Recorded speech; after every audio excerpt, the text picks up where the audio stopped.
de la monarquía hasta el Mesías. El propósito de Dios con su pueblo era de que estuviesen en la tierra de Canaán, que la poseyeran. Eso es lo que nos dice el libro de Josué. Iban a expulsar al cananeo y así lo empezaron a hacer. Pero pasando el tiempo, el pueblo comenzó a vivir con el cananeo. Lo hizo su amigo y vivieron con él. Algunos se casaron con mujeres cananeas, los desviaron de Dios, empezaron ellos a adorar a sus dioses. Fue un fracaso. No se cumplió la palabra de Dios, pero no por medio de Dios o no por Dios, sino por el pueblo. Ese sermón de Josué, capítulo 24, de cuando les dijo que debían adorar a Dios y no a los dioses de los amorreos, no se cumplió. Y ellos llegaron a ser cautivos. Y eso es lo que nos menciona el libro de los jueces. Están cautivos y Dios les envía libertadores. Es decir, ellos están cautivos, pero en su propio territorio vienen los cananeos, los invaden, se le llevan los sembrados, se le llevan allí las cosas que están haciendo. Siempre pasaban atemorizados. Y es donde vienen los jueces. La Biblia nos habla de Otoniel, de Sangar, de Ahaz, Débora, Barak, Gedeón. Nos habla de Sansón, entre otros, como caudillos libertadores. Pero nos dice la Biblia que el pueblo quiere tener rey. Está mirando lo que hacen aquellas naciones. Le dicen a Samuel, queremos tener un rey. Dios le dice por medio del profeta que no es su voluntad de que tengan rey, porque el rey los hará desviar del camino, querrá tener adoración para sí, quiere aumentar sus riquezas. Y ellos dicen, no nos importa, queremos rey. Dios permite que tengan un rey y allí se ven las consecuencias. El primer rey que es ungido es Saúl. Saúl nos dice que era del linaje de Benjamín. Saúl, un hombre bien parecido, tenía todo el porte real. Y Samuel lo ungió como rey. Luego se apartó, empezó a hacer las cosas conforme a su corazón. Un mal espíritu le seguía, nos dice la Biblia. Él había prohibido la brujería, la hechicería, pero él mismo consultó a una pitonisa. En cierta ocasión, nos dice 1 Samuel capítulo 15, que hizo un sacrificio, no esperó al profeta Samuel. Y su vida fue en declive, de mal en peor, y Dios lo desechó. Unge a David, el hijo de Isaí, y David había sido ungido como rey, pero David estaba al mando del rey. Recordemos que no podía asumir como rey a menos de que Saúl dejara de ser rey, y Saúl sabía que David había sido el elegido, por lo cual le tuvo mucha envidia. David mata al gigante. David es muy amigo de Jonatán, su hijo, y también se casó con una de las hijas de Saúl, llamada Milca. La otra era Merab. Entonces David le tocaba allí el arpa para hacer que el espíritu malo se fuese, y en varias ocasiones atentó con su vida. David huye. Nos dice la Biblia que lo persiguió como ave de rapiña. Dios le entregó a Saúl en sus manos, pero David en 2 ocasiones lo perdonó y dijo, ¿cómo he de levantar yo mi mano contra el ungido de Jehová? Finalmente, en una batalla, fue herido y luego él se echó sobre su propia espada y murió Saúl. David es proclamado rey. David reina 40 años, tiene un reinado próspero, un rey conforme al corazón de Dios, pero que cometió muchos errores. Pero así como cometía errores, David reconocía sus errores. David tuvo hijos en Hebrón, luego también en Jerusalén, su capital, y era un hombre de guerra, de los que salía, un cantor, también era un poeta. David le sucede en su reino su hijo Salomón. Salomón es considerado un hombre sabio, y él, eso fue lo que pidió, sabiduría, y además de sabiduría se le dio mucha riqueza, nos dice el texto bíblico. Pero con Salomón, mejor, comienza lo que es el orgullo, ¿no? Vanidoso. Empieza a construir todo a escala mayor, el templo, empieza a construir también allí, a traer de otros lugares animales exóticos. Y como dice Eclesiastés, dice el sabio, no negué a mis ojos ninguna cosa que deseara. Todo lo que quería lo tenía. Y tuvo 1000 mujeres, reinas, 700 de ellas, 300 concubinas, y apartaron de su corazón de Dios. Nos dice el texto que empezó a pedir impuestos, tributos, y el pueblo estaba oprimido. Ya empieza el declive. Salomón no es un hombre de guerra, Salomón es un hombre de estar disertando, estando en el trono. Pero cuando se acaba el reinado de Salomón, bueno, Dios mediante David le había dicho, acuérdate de la ley de Jehová. Ese era el propósito. Salomón le sucede a su hijo Roboam. Roboam fue un rey, bueno, su madre era amonita, ahí donde se ve ya las decisiones de Salomón que influyeron sobre su hijo. Roboam no quiso atender el consejo de los ancianos, sino de los jóvenes, e impuso una carga más pesada sobre su pueblo. El pueblo estaba a la expectativa, creyendo o queriendo que quite esas pesadas cargas. Y antes les pone más. Ahí es donde hay la división del reino. 10 tribus se van y solamente 2 quedan con él, la tribu de Judá y Benjamín.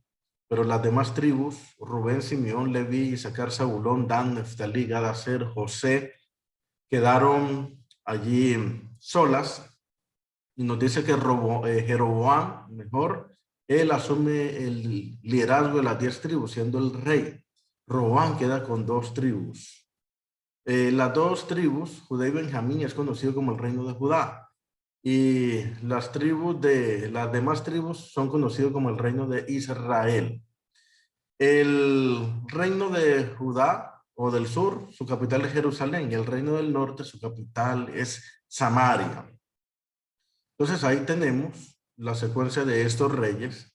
Luego de Roboam viene Abías, rey malo, Asa, Josafat, que fueron buenos, Joram, un rey malo. Luego nos viene Ocosías, malo, Atalía, que usurpa el trono. Pero de Atalía viene Joás, que es un rey bueno, reinó de 7 años, el menor o el que menos años ha tenido. Por medio del profeta o del sacerdote Joiada, Dios lo levanta para ese propósito. Luego de Joás viene Amasías, y luego viene Usías, Jotán, Acaz y Ezequías. Usías, el segundo que más ha reinado, un rey bueno, que cometió lo malo a lo último, cuando quiso ofrecer incienso, que era solamente permitido a los sacerdotes, murió leproso. Jotán, Acaz y Ezequías. El caso de Ezequías, el rey muy bueno, él hizo reformas.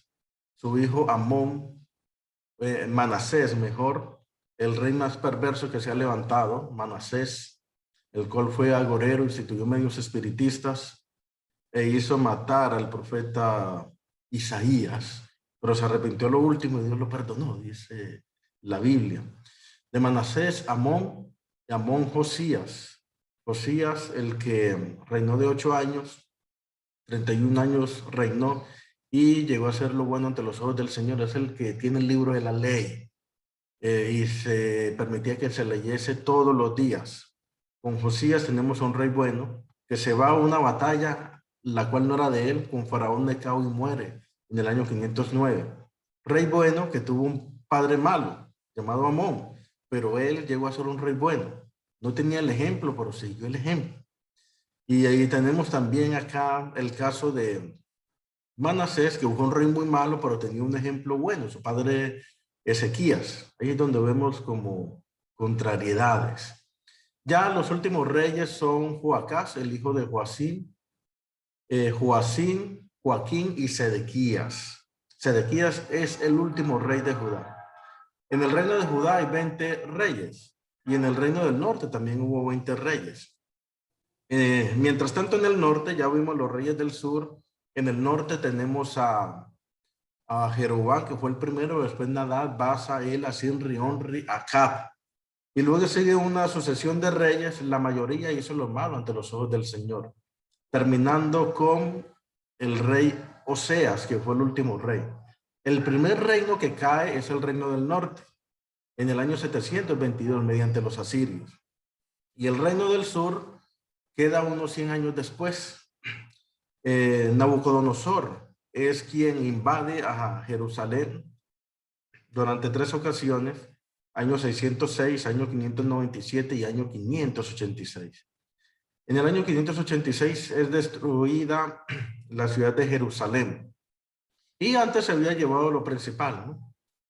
Cuando Nabucodonosor sigue a Jerusalén, en su primera incursión, año 606, se lleva a Daniel. Ahí está el rey Joacín, que reina 11 años. Luego se lo lleva cautivo y pone allí a Joaquín, nos dice la Biblia. Este Joaquín también es llevado de 18 años a Jerusalén y allá toda la vida cautivo. Y en su lugar pusieron a Matanías, que se le puso el nombre por Sedequías. Matan a sus hijos en su presencia, le sacan los ojos después y lo llevan con un grillete. El mayor pecado del pueblo siempre fue la idolatría. Entonces ahí tenemos la monarquía, el pueblo cayó en cautiverio. Y es después del cautiverio babilónico, Daniel recuerda los 70 años. Durante esos 70 años nos dice que iban a estar cautivos y luego de los 70 años debían volver a reconstruir. Eso se cumplió mediante el reino de los persas. Hay un rey llamado Ciro. El pueblo está cautivo, pero Ciro emite un decreto en su primer año para que el pueblo vuelva a su ciudad, a su país. En su segundo año el pueblo regresa y ellos empiezan a edificar en tiempos angustiosos, pero terminan la plaza, el muro, la ciudad. Y nos dice que los ancianos, al regresar, eso ya nos lo dice el libro de Zacarías, también el libro de Ageo, ven el templo y lloran, porque habían conocido el templo de Salomón, que era un templo de oro, el cual había sido destruido por Nabucodonosor. Y decían, este templo no igual al anterior, y lloraban. Pero viene la profecía de Ageo 2:7. No se preocupen, ¿no? El templo aunque es humilde y no tiene la, eh, la riqueza que tenía el templo de Salomón, es mucho mejor. Y haré temblar a todas las naciones, dice Ageo 2:7, y vendrá el deseado de todas las gentes, y llenaré de gloria esta casa, ha dicho Jehová. Ese templo iba a ser mejor. ¿Saben por qué iba a ser mejor? Porque iba a tener al Salvador del mundo, Cristo Jesús. Y luego de que se empezó a edificar el templo, ese templo en el 408, ese templo 444 también dicen algunos que es terminado, 400 años después iba a venir nuestro Señor Jesucristo y iba a estar en ese templo. Entonces, en el estudio de hoy, vimos desde la monarquía hasta el Mesías. Y aquí es donde está el Mesías, nuestro Señor Jesucristo. Toda esta línea de tiempo nos ha mostrado que Dios está con su pueblo. A pesar de las dificultades, a pesar de ser un pueblo reacio, Dios está allí. Ha ido a cautiverio, pero Dios es para disciplinarlo. Gracias por habernos acompañado en este estudio, amigo. Te invito para que nos sigas acompañando en un próximo estudio de esta secuencia de líneas bíblicas y proféticas. Dios te bendiga.